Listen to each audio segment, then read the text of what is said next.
Salut toi, j'espère que tu vas bien et que toute ta famille également se porte bien. Bienvenue dans l'émission Entrepreneuriat chrétien. Ici, on ne parle pas simplement de business, on parle de mission, d'appel et de transformation du monde par les talents que Dieu a déposés en nous. Je crois que la foi est faite pour être vécue seulement dans une église. Je crois que l'argent et Dieu ne peuvent pas cohabiter dans une même vision.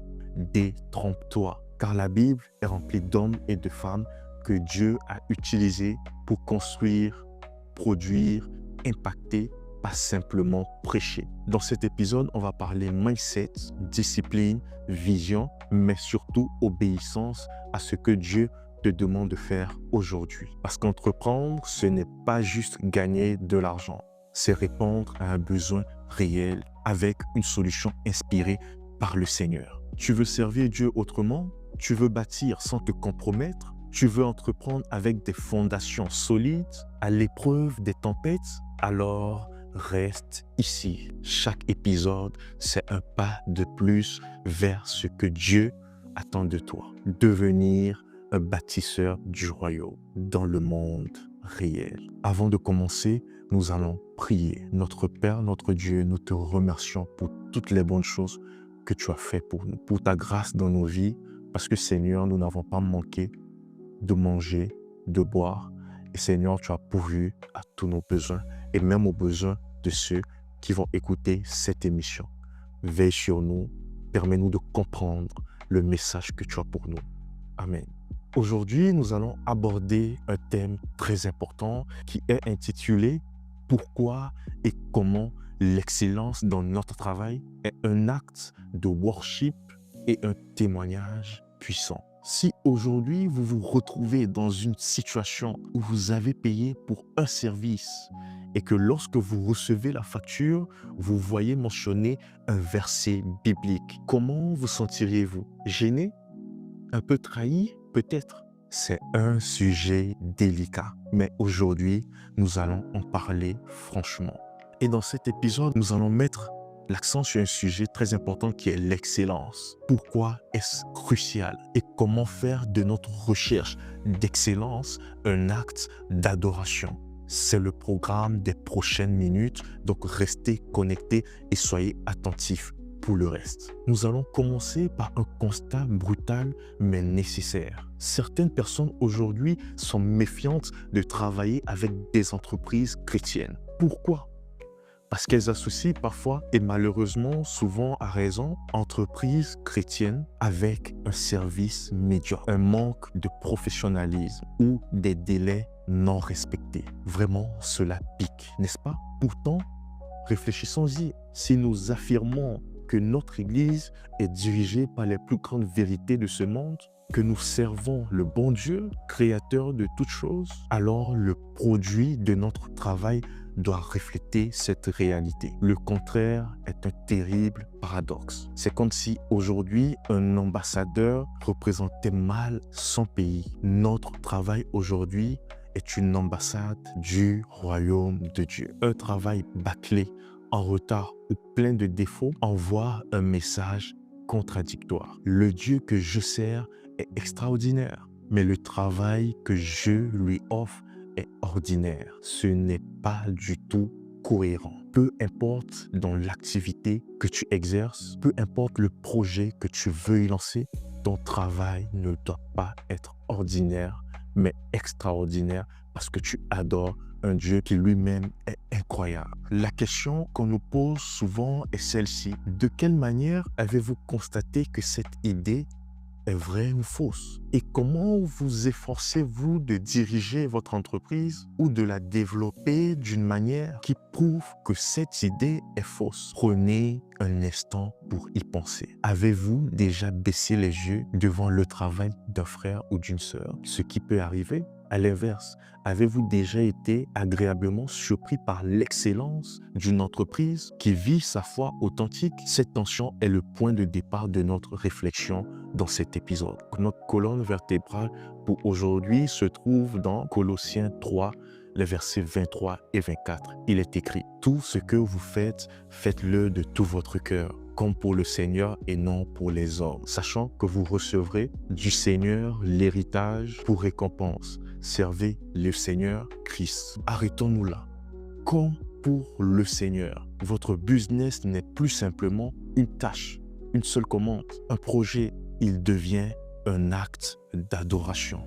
Aujourd'hui, vous êtes sûrement en train de développer une activité qui vous rapporte des sommes astronomiques chaque mois ou chaque année. Sachez que tous vos bénéfices peuvent être des offrandes et même votre temps que vous y mettez. Je me rappelle du théologien Francis Schaeffer qui parlait de l'étincelle de divinité que Dieu a donnée à chaque être humain pour créer des choses belles et magnifiques. En travaillant pour le Seigneur, notre besoin de reconnaissance diminue. Nous ne travaillons plus pour avoir les éloges, que ce soit de nos patrons ou lorsque nous sommes chefs d'entreprise, pour avoir toutes les récompenses de ce monde, même si elles peuvent être agréables. Nous devons de travailler pour les applaudissements d'un seul, ceux de Dieu. Cela libère d'une pression immense. Notre exemple en tant que chrétien n'est plus faussé par la recherche de la gloire personnelle. Cela nous ramène à la question de l'impact. Pourquoi est-ce que l'impact est important? Parce que notre qualité de travail a un impact direct sur les personnes qui ne connaissent pas Dieu. Un travail excellent fait avec intégrité, ponctualité et générosité est un langage universel. Imaginez aujourd'hui un client. Je suppose que je suis un graphiste. Et ce client, son travail, je l'ai fait de manière exceptionnelle, au point que lui-même a été dépassé par la qualité du rendu et qu'il se rapproche de moi et me pose la question: pourquoi cette personne fait-elle plus que ce qui lui a été demandé? Pourquoi est-elle si fiable? Quelle est sa motivation? Notre vie devait être vécue de telle manière que les gens se posent la question sur nos motivations. Et cela ouvre une porte pour témoigner de l'espérance qui est en nous, l'excellence et la crédibilité qui donnent du poids à nos paroles. Dans tout ce que nous faisons à partir d'aujourd'hui, n'hésitez pas à viser l'excellence. À l'inverse, que diriez-vous d'un client qui a reçu un travail bâclé, un service mal rendu de quelqu'un paresseux? Un travail aujourd'hui médiocre peut tout simplement dire: oh, mon Dieu ne mérite pas mon meilleur effort. Dans notre vie d'entrepreneur, visons l'excellence. Aujourd'hui, je suis dans l'e-commerce. Ça peut être en Afrique ou en Europe, mais je dois viser l'excellence parce que c'est par mon excellence que le Seigneur pourra être glorifié. Aujourd'hui, je peux être dans la création de contenu, mais dans ça, je dois viser l'excellence. Aujourd'hui, je peux être un conférencier, mais dans ça, je dois viser l'excellence. Ne soyons pas des personnes paresseuses. Soignez les détails dans tous les travaux que vous faites. Vous pouvez vous poser la question: oui, Fanuel, c'est bien beau tout ça, mais concrètement, comment faire? Voici maintenant quelques pistes d'action que tu peux mener pour pouvoir améliorer ton travail et produire l'excellence dans tout ce que tu fais. Premièrement, sois un étudiant excellent. Voilà, même dans tes études, tu dois viser l'excellence. Et pour ceux aujourd'hui qui ne sont plus étudiants, qui sont peut-être travailleurs, sachez également que dans le travail, vous devez viser l'excellence. Et pour toi qui m'écoutes, qui est sûrement un entrepreneur, sache que tu te dois de viser l'excellence. Et même en étant étudiant, parce qu'un entrepreneur, il apprend et gagne de l'expérience tous les jours. Il lance des projets qui ne marchent pas et demain potentiellement qui vont marcher. Alors il apprend. Même en apprenant, il faut viser l'excellence. Deuxièmement, il faut encourager l'excellence autour de toi. On a vu dans l'une des épisodes précédentes que c'est important d'avoir un bon entourage. Alors autour de toi, il faut encourager l'excellence. Si tu as des enfants, encourage tes enfants à être excellents. Si tu as des frères et sœurs, des parents, encourage-les à être excellents. Troisièmement, pose-toi régulièrement des questions sur ta santé mentale. Pose-toi la question: comment je vais? Est-ce que je me porte bien?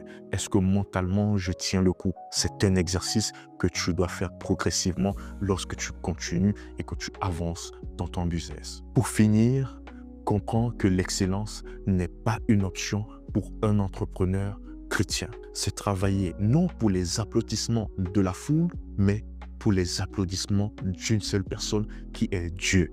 Merci d'avoir écouté cet épisode. Si ce sujet t'a parlé, n'hésite pas à mettre des commentaires et à poser toutes tes questions pour y avoir des réponses. Sur ce, que le Seigneur te bénisse.